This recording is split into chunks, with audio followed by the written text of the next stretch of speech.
సంవత్సరాల తరబడి ఎన్ని మందులు వాడినా మీ మోకాల నొప్పులు తగ్గట్లేదా? ప్రాణ పెయిన్ క్లినిక్ లో అత్యాధునిక చికిత్స. నమస్తే, నేను Keshav. Welcome to Suman TV. గుడ్లవల్లేరులో జరిగిన ఒక ఇన్సిడెంట్ ఆంధ్రప్రదేశ్లో ఇప్పుడు హాట్ టాపిక్గా మారిపోయింది.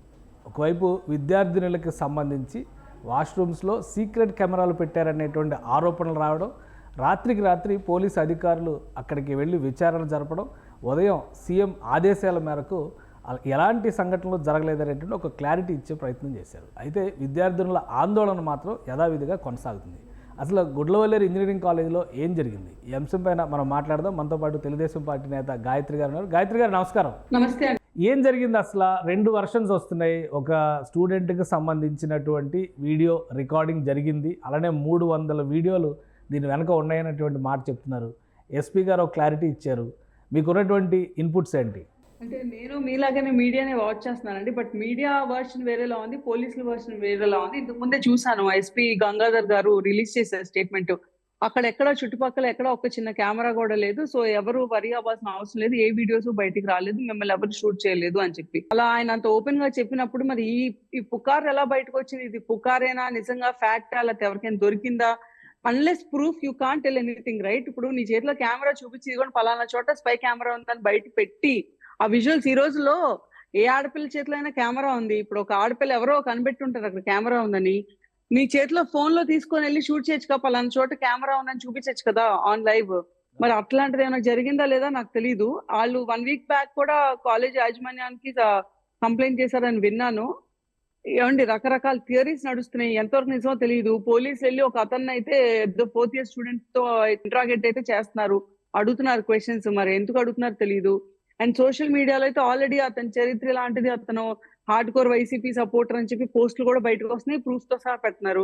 సో ఏంటంటే ఇది చాలా సెన్సిటివ్ ఇష్యూ. అసలు నిజంగానే కెమెరా పెట్టుంటే మాత్రం చాలా సెన్సిటివ్ ఇష్యూ. ఎందుకంటే అక్కడ ఉన్న ఆడపిల్లలు ఎవరైనా అవ్వచ్చు, ఆ బాత్రూమ్ యూజ్ చేసిన ఆడపిల్లలు ఎవరి పిల్లలైనా అవ్వచ్చు. అది పొలిటికల్ గా పక్కన పడేస్తే ఎవరి పిల్లలైనా అవ్వచ్చు. వాళ్ళలో అమాయకులు ఉండొచ్చు, తెలిసిన వాళ్ళు ఉండొచ్చు, తెలియని వాళ్ళు ఉండొచ్చు.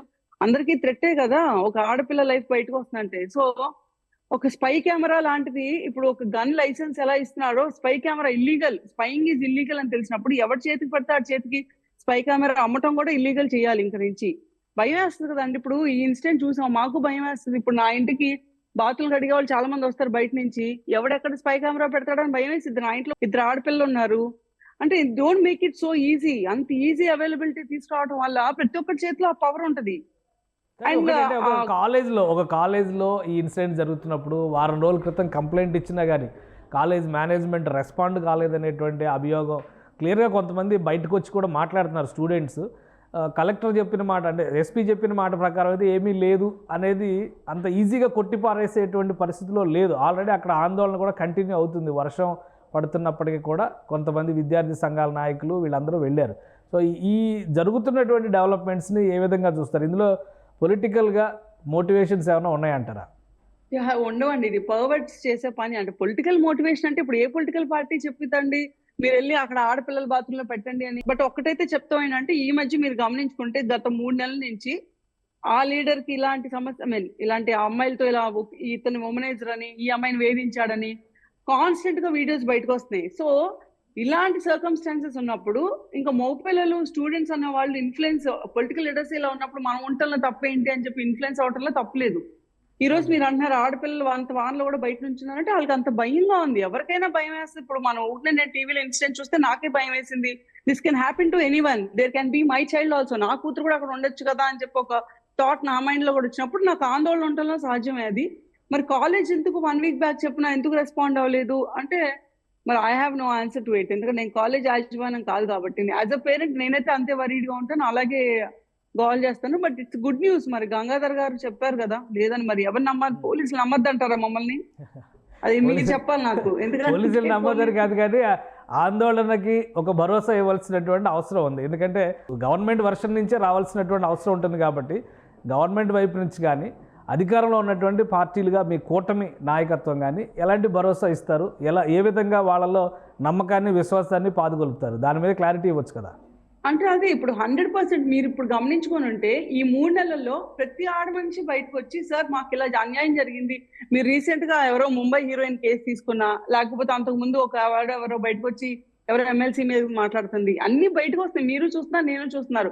వాళ్ళకి మొన్నటిదాకా లేని ధైర్యం ఈ రోజు ఎందుకు వచ్చిందంటే, ఇప్పుడు ఈ ఉన్న గవర్నమెంట్ రెస్పాన్సిబుల్ గా ఉంటది, ప్రోయాక్టివ్ గా ఖచ్చితంగా కేసులు తీసుకుంటది. ఈ రోజు దాకా మీరు చెప్పండి, ఎక్కడైనా జరిగినప్పుడు యాక్షన్ తీసుకోలేదా? గవర్నమెంట్ వాళ్ళని సపోర్ట్ చేసిందా? వాళ్ళని కాపాడుతుందా? అలాంటివి ఏమి ఇన్స్టెన్సెస్ లేవు. లాస్ట్ 3 months నుంచి చాలా ప్రోయాక్టివ్ గా ఉన్నాం.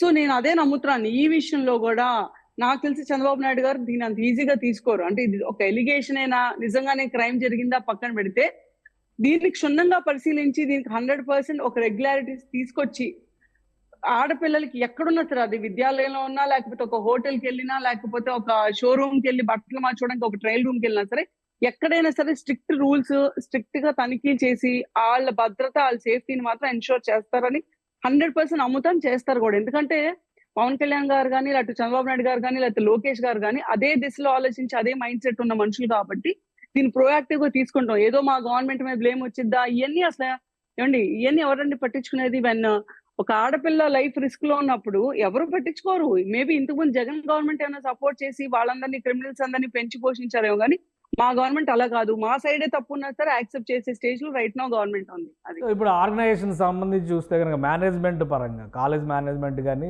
ఓనర్షిప్ ఉన్నటువంటి వాళ్ళు, ఇప్పుడు చైర్మన్, కాలేజ్ చైర్మన్, వీళ్ళకి ఏమైనా పొలిటికల్ లింక్స్ ఉన్నాయా? ఎందుకంటే మీరు లోకల్ విజయవాడ దగ్గరలోనే కాబట్టి ఇది. సో ఆ కాలేజ్ యాజమాన్యాలకి ఏమైనా రాజకీయపరమైనటువంటి పలుకుబడులు ఉన్నాయా? విద్యార్థుల్లో ఉన్నటువంటి ఆందోళన ఇది క్వశ్చన్ చేస్తున్నారు, బహుశా ఇన్ఫ్లుయెన్స్ చేస్తారు అనేటువంటి ఆందోళన వ్యక్తం చేస్తున్నారు కాబట్టి దానిపైన ఏమైనా క్లారిటీ ఇవ్వగలరా? అంటే ఇప్పుడు ఓకే, అలా కూడా అనుకోవచ్చు. మీరు అన్నింది వాళ్ళకి పొలిటికల్ అఫిలియేషన్ ఉందేమో అని చెప్పి.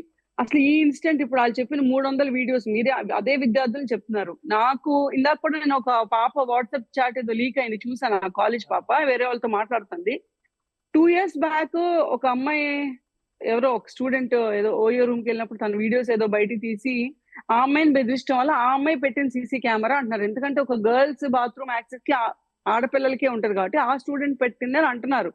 నేనైతే ఎవరు ఇది చేసుకుంటారు, వాళ్ళు చేసుకుంటారు నేను అన్నానండి. మనకి ఏది ప్రూఫ్ లేకుండా ఒక ఎవరిని, అమ్మాయినైనా అబ్బాయినైనా బ్లేమ్ చేయాల్సిన అవసరం లేదు అంటున్నారు. కాబట్టి 2 years బ్యాక్ నుంచి కూడా ఆ కాలేజ్ అక్కడే ఉంది. ఆ 2 years బ్యాక్ ఎవరు ఎమ్మెల్యేనో తెలుసు, 2 years బ్యాక్ ఎవరు గవర్నమెంట్ లో ఉన్నారో తెలుసు. మరి వాళ్ళు అప్పటి నుంచి ఎందుకు అలో చేస్తున్నారు, లేకపోతే అప్పుడే ఎందుకు బయటికి రాలేదు? ఇప్పుడు ఆ అమ్మాయిని నిజంగా బెదిరించి అయితే ఆ రోజు ఆ అమ్మాయి ఎందుకు పోలీసుని ఆశ్రయించలేదు, నన్ను ఇలా బెదిరిస్తున్నారు, నా వీడియోస్ బయటకు వచ్చినాయని ఆ అమ్మాయి ఎందుకు భయపడిందని అని చెప్పి ప్రతిదీ క్వశ్చన్స్. దేనికి ఆన్సర్స్ లేవు, సొల్యూషన్స్ లేవు. బట్ మీరు అంటున్నట్టు ఇప్పుడు బై మిస్టేక్ అయినా పొలిటికల్ అఫిలియేషన్ ఉన్నా సరే అనుకుందాం, పోనీ టీడీపీ వైపు ఉన్నా కూడా జనసేన ఎందుకు ఊరుకుంటుందండి? We're in coalition government, right? BJP, Pawan Kalyan and మేము అందరం కలిసి ఉన్నప్పుడు పవన్ కళ్యాణ్ గారు కూడా చాలా ఇట్లాంటి విషయాలు చాలా స్ట్రిక్ట్ గా ఉంటారని తెలుసు. మీకు మొన్న కూడా నేను చూసాను, సుగాలి ప్రీతి కేసు కూడా మళ్ళీ రీఓపెన్ చేయిస్తున్నారు ఆయన, అవునా?